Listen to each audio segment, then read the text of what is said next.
Hello दोस्तों, आज आप देख रहे हैं इंफ्रास्ट्रक्चर सॉल्यूशन में और मैं लेके आ गया हूं एक और नया वीडियो। और ये वीडियो है आपके टॉयलेट और बाथरूम बनाने में किस किस तरीके से बनाया जाएगा और कैसे बनाना है।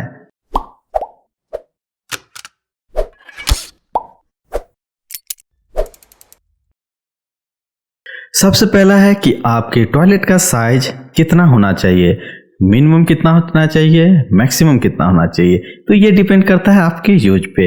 हाँ, सबसे बड़ी महत्वपूर्ण बात है कि आपको मिनिमम साइज टॉयलेट का रखना है, वो है 4 फीट बाय 4 फीट और बाथरूम का 5 फीट बाय 5 फीट रखना है, जिससे आपके घर में आपको यूज करने में दिक्कत नहीं होनी चाहिए। क्योंकि अगर मान लीजिए टॉयलेट का सीट के पास अगर 1 इंच की भी कमी होती है तो किसी का भी घुटना छिल सकता है। घुटना छिलेगा, दर्द होगा। इसीलिए साइज में कंप्रोमाइज बिल्कुल ना करें। अब दूसरी बात आती है कि हाँ, हम टॉयलेट को अटैच बनाएं या फिर सेपरेटली बनाएं।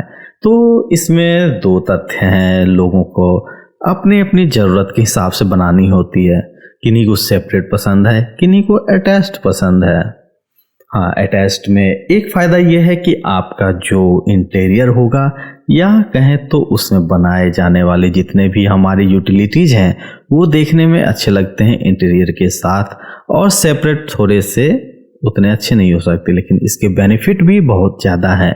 सेपरेट में अगर टॉयलेट की बात करें तो अगर किसी को टॉयलेट लगी है तो वो टॉयलेट जाएगा और किसी को बाथरूम उसी समय नहाने जाना है तो वो बाथरूम भी यूज कर सके। लेकिन अटैच में ऐसी कोई प्रोविज़न नहीं हो सकती। कोई टॉयलेट यूज कर रहा है अटैच्ड में तो बाथरूम और टॉयलेट सेपरेट अटैच होने के कारण वहाँ पे आप कोई दूसरा बंदा यूज नहीं कर सकता, उसे दरवाजे पे खड़ा रह के इंतजार करना पड़ेगा। तीसरी बात आती है कि हम बाथरूम को हमेशा 2 जोन में ही डिवाइड करेंगे।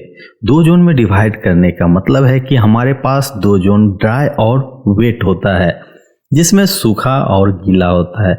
यदि बाथरूम हमारा जो बनेगा उसमें नहाने की व्यवस्था अगर फ्रंट पे कर दी जाती है तो हमेशा गीला गीला सा रहेगा, जिसके कारण आपका जो पैर फिसलने का खतरा बना रहता है, चोट लग सकती है, दुर्घटना हो सकती है, जिससे आप क्षतिग्रस्त हो सकते हैं। इसीलिए हमेशा अवॉइड करें कि ड्राई और वेट दोनों अपने पोजीशन पर अच्छे से हो, यानी कि ड्राई स्टेट हमेशा आगे हो और वेट कंडीशन पीछे चला जाए।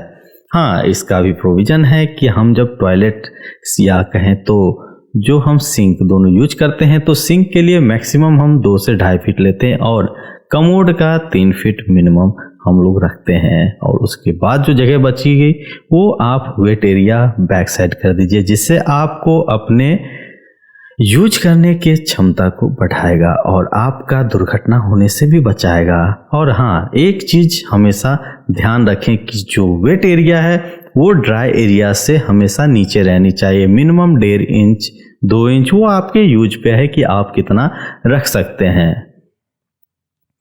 अब बात करते हैं कि टॉयलेट की सीट क्या चूज की जाए।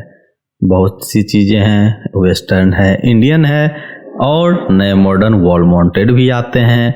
इसमें अपने अपने हिसाब से आप यूज कर सकते हैं। इसके प्लम्बिंग सिस्टम उसी हिसाब से बनाए जाते हैं। अब एक मेन बात ये आती है कि सर, अगर हम टॉयलेट और बाथरूम सेप्टिक टैंक पे बना दें तो क्या बेहतर रहेगा? बना सकते हैं, बिल्कुल बना सकते हैं। बस एक चीज़ हमेशा ध्यान रखिए कि आपका जो सेप्टिक टैंक बनेगा वो हमेशा मैन होल छोड़कर बनना चाहिए। यानी कि जो मैन होल है वो हमेशा अवॉइड करिए कि वो बाथरूम के अंदर बने।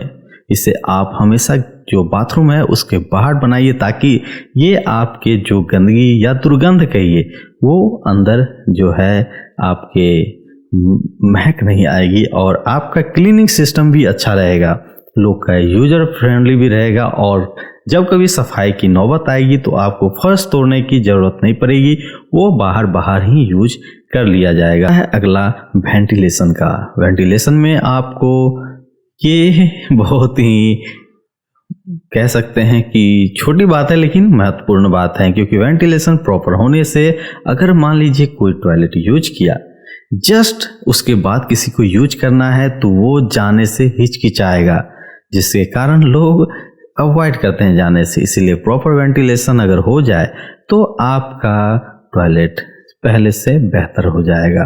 वाटर प्रूफिंग वर्क, हाँ हर कोई घर या कहे तो बाथरूम बनाते हैं, लेकिन वाटर प्रूफिंग के मामले में हाँ हमेशा वाटर प्रूफिंग हमें घर के कम से कम 72 इंच तक बनानी पड़ती है, जिससे हमारा वाटर प्रूफिंग करने के बाद अगर मान लीजिए पास के वॉल अगर बेडरूम है तो सीलन जाने से खतरा नहीं रहता है। हाँ एक चीज़ ध्यान रखना है कि हमारे वाटर प्रूफिंग करने के बाद भी शावर से 3 इंच मैक्सिमम रखनी है, जिसके कारण आपका सीलन ज़्यादा नहीं आए।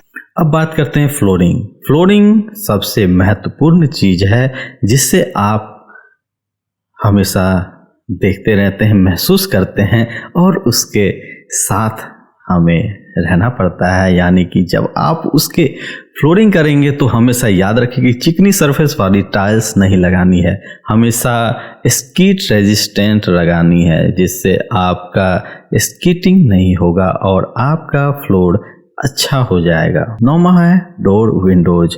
डोर और विंडोज का साइज प्रॉपर होने से आपका अपना जो बाथरूम है वो अच्छा रहेगा। हमेशा डोर का साइज कम से कम 7 फीट और 8 फीट रखिए और उसके ऊपर जो एरिया बचता है उसे आप बॉक्स बना के उसे सामान यूटिलिटी रखने में आप यूज कर सकते हैं। लेकिन एक टॉयलेट का जो साइज है वो हमेशा 7-8 फीट मैक्सिमम होता है बाथरूम के साथ, जिससे आप प्रॉपर यूज कर सकते हैं। हाँ दिक्कत इसमें आएगी कि कभी गीजर यूटिलिटी लगानी होगी तो आपको दिक्कत आएगी, तो अगर पूरी यूज करिए तो बेहतर है। लेकिन किसी किसी की यूज यानी जगह कम होने से आप वो लोग चाहते हैं कि ऊपर जो है बॉक्स बना के सामान रख सकते हैं, तो दोनों चीज आपके हिसाब से सही रहेगा। आपका यूज जैसा है उस हिसाब से बनाइए। अब बात करते हैं खिड़की। खिड़की में जो है जाली लगा देनी चाहिए। जाली लगाने से कीड़े मकोड़े जो बाहर के हैं वो आपके अंदर बिल्कुल नहीं आएंगे और आपका बाथरूम क्लीन और प्लीजेंट रहेगा। तो ध्यान रखिए ऐसी बातों का। अगला है सनकेन स्लैब। ये बहुत महत्वपूर्ण चीज़ें हैं, इसे ठेकेदार लोग अवॉइड करते हैं बनाने से। थोड़ा सा मेहनत ज़्यादा है लेकिन बनाना चाहते नहीं है। इसे बनाने से आपके प्लम्बिंग वर्क में बहुत ज़्यादा अहमियत रखता है कि ये आपका प्लम्बिंग कितना बेहतरीन हो सके, आपका चॉकिंग करने से अवॉइड कराता है। इसीलिए सनकेन स्लैब हमेशा बनवाइए।